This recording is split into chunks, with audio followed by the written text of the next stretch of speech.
सुई दवाई पर चलतानी, रोग धैले बयसन की गलतानी। हम तो सुई दवाई पर चलतानी, रोग धैले बयसन की गलतानी। देख बैठे लगल हमर नस। अरे हम बानी न जदी पियबा ओठ के रस, जदी पियबा ओठ के रस त जियबा 100 बरस। जदी पियबा ओठ के रस त जियबा 100 बरस।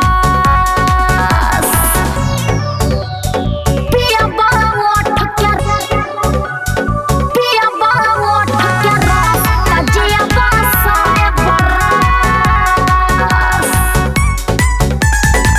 बोला न कौन विटामिन हमें मिलेला, सच कहतानी जवानी रोज खिलेला। अरे एकदम फिट हो जाइबा। बोला न कौन विटामिन हमें मिलेला। सच कहतानी जवानी रोज खिलेला।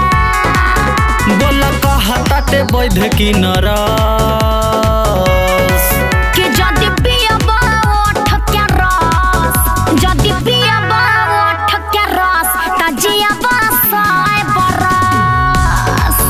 जदी पियबा ओठ के रस त जियबा 100 बरस। अरे का बुझला?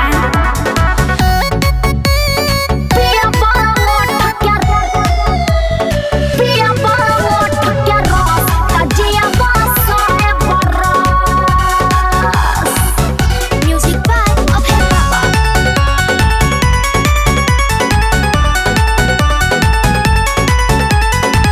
एको कवर न घोटाता या नाज हो, सारा बीमारी के है इलाज है। अरे एक बार करा के तो देखा।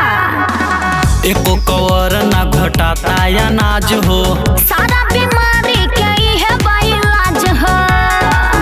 तम केस के पिया दह से हाँ। ए हो कि जदी पियबा ओठ के रस, जदी पियबा ओठ के रस त जियबा 100 बरस।